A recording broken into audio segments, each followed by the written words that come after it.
Que o seu dia e a sua semana sejam abençoados.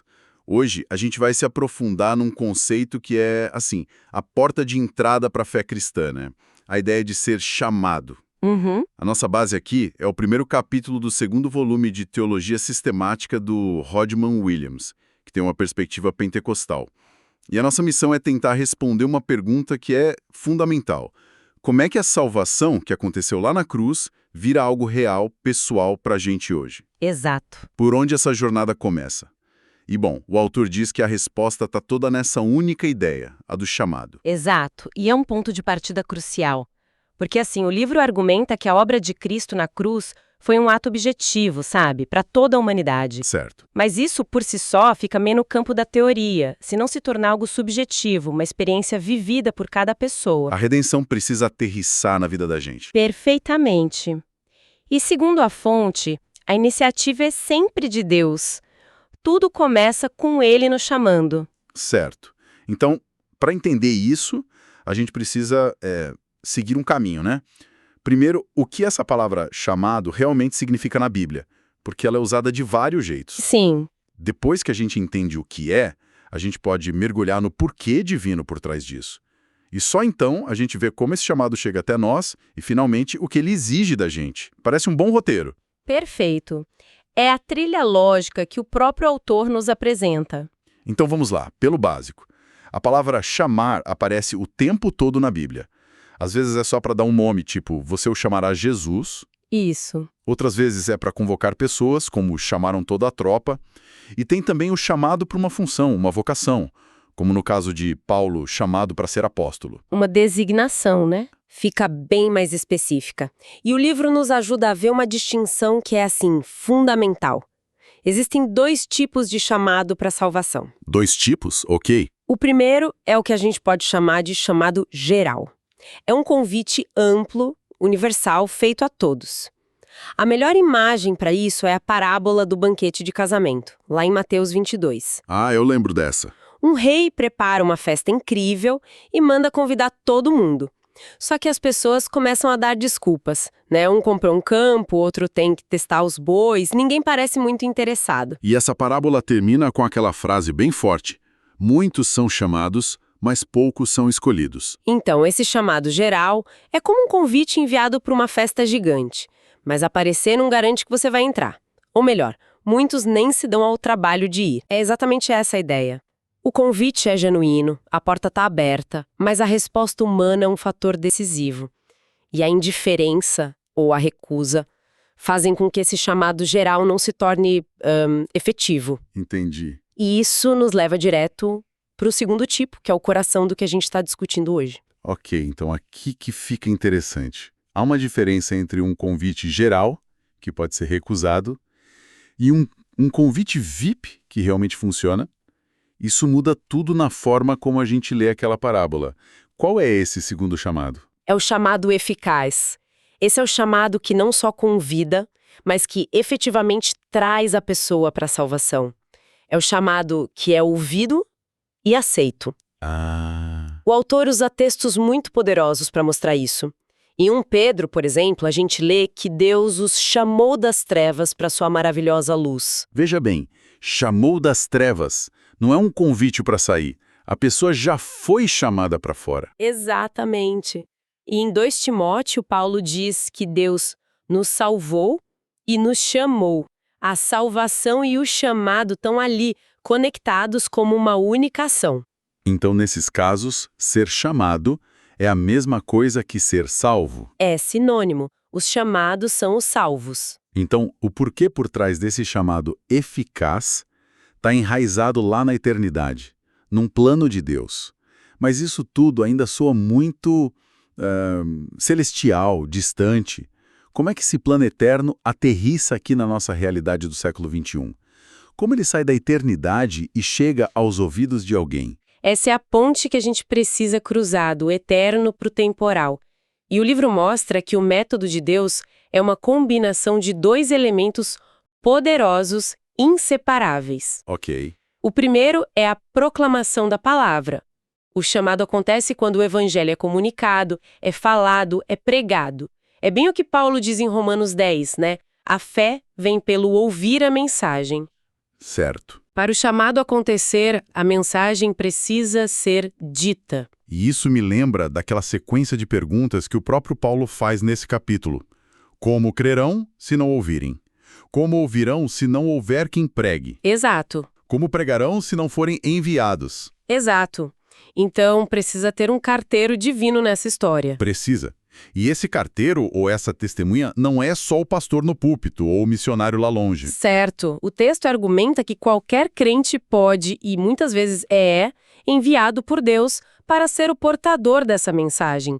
Pode ser numa conversa de café, num testemunho pessoal, sabe, num ato de amor que abre a porta para a palavra. O fundamental é que o evangelho seja articulado. Mas a gente conhece histórias de pessoas que ouviram a mesmíssima mensagem, do mesmo pregador, e uma foi tocada e a outra não. Então, a palavra por si só não parece ser o único ingrediente, certo? Certíssimo. E aí entra o segundo elemento do método, a administração pelo Espírito Santo. Ah, A palavra proclamada sozinha é letra. Pode ser bonita, eloquente, lógica, mas não tem poder para gerar vida nova. O Evangelho, como diz 1 Tessalonicenses, chega não somente em palavra, mas também em poder no Espírito Santo. faz sentido. O autor faz uma observação que eu achei genial. O próprio Jesus só começou o ministério público dele depois de ser ungido pelo Espírito. Nossa, é verdade. Então a palavra é como a semente, mas o Espírito Santo é como a chuva e o sol que fazem ela germinar. Sozinha, a semente fica ali, inerte no chão. É uma analogia perfeita. O Espírito é o agente divino que pega a letra e a transforma em poder de criação. É ele quem convence, quem ilumina o entendimento, quem torna a palavra viva e eficaz no coração de quem ouve. Uau! Sem a ação do Espírito, a pregação mais brilhante é só um barulho no ar. Ok, então o chamado de Deus que nasce lá na eternidade chega a nós através da palavra proclamada por alguém e tornada viva pelo Espírito Santo. A bola está do nosso lado do campo agora. Qual é a nossa parte? Como a gente responde? A resposta, em uma única palavra, é fé. Fé. Mas essa palavra é tão grande que o autor a divide em 3 partes para a gente entender melhor. Ele mostra que a fé é como uma jornada em 3 passos. Primeiro, você precisa do mapa, é o conhecimento. O conhecimento. Sim, você precisa ouvir e entender o que o Evangelho está dizendo. A fé não é um salto no escuro, ela tem conteúdo. Mas só ter o conhecimento não salva, né? O próprio livro lembra daquela frase de Tiago: até os demônios creem e tremem.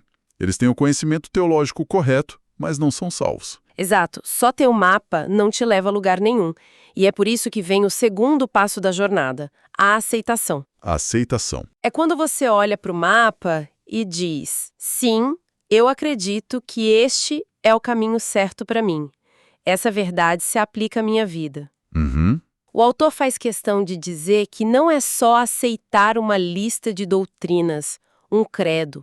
É uma aceitação pessoal da verdade sobre Cristo. Conhecimento, aceitação, parece que ainda falta algo. Eu posso saber o caminho, posso até concordar que é o caminho certo, mas se eu ficar parado não adianta nada. E esse é o passo que realmente muda tudo. O terceiro e crucial elemento é a confiança. É quando você, de fato, coloca a mochila nas costas e começa a andar por aquela trilha, confiando que o mapa vai te levar para casa. Boa analogia. No contexto da fé, é o ato de se entregar, de depender totalmente de Cristo para a salvação. Não é só acreditar que Ele existe ou aceitar que a Bíblia é verdade. É o crer nele de João 3,16. É um ato de comprometimento total. Essa jornada da fé é muito mais profunda do que a gente costuma pensar. E onde ela chega? Qual é o destino final dessa caminhada de conhecimento, aceitação e confiança? O destino ou o ápice dessa fé é descrito como a união com Cristo. União com Cristo? Isso não é uma ideia poética. É a realidade espiritual mais profunda da vida cristã. E é uma via de mão dupla, sabe? Como assim? De um lado, nós estamos em Cristo.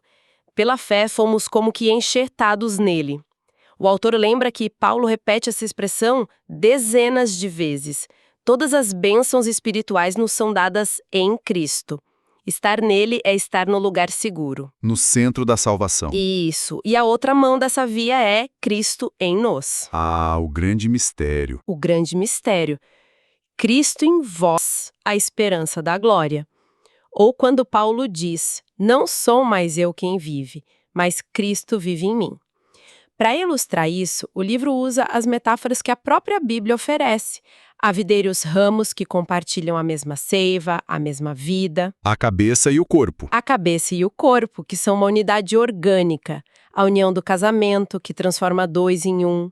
A fé, no fim das contas, não é só um ato que a gente faz, mas um estado de união vital e contínuo com Cristo. Nossa, que jornada a gente partiu de uma única palavra, chamado, e descobrimos uma arquitetura divina que começa antes do tempo, no propósito e na escolha de Deus. Exato. Vimos como esse plano eterno se torna concreto aqui e agora, através da palavra humana e do poder do Espírito. E entendemos que a nossa resposta à fé é muito mais que concordar com ideias. É uma jornada de confiança que nos leva a uma união real com o próprio Cristo. E o que é fascinante é ver como a soberania de Deus e a responsabilidade humana dançam juntas nessa história. Uma não anula a outra. Certo. A iniciativa divina não nos transforma em robôs, e a nossa resposta não seria possível sem essa iniciativa. O autor termina uma parte da discussão citando Paulo, que diz que em Jesus Cristo sempre houve sim. O sim de Deus para a humanidade foi dado em Cristo, de forma definitiva. E isso deixa uma pergunta no ar para cada um de nós pensar. Se toda a iniciativa da salvação vem de um Deus cujo caráter é um eterno e retumbante sim em amor, que peso e que significado tem o nosso pequeno sim ou o nosso trágico não, em resposta a esse chamado tão grandioso? Exatamente. A questão que fica é sobre o valor da nossa resposta diante de uma oferta tão completa. Na nossa próxima análise, continuaremos explorando este mesmo livro. Que Deus abençoe todos os ouvintes.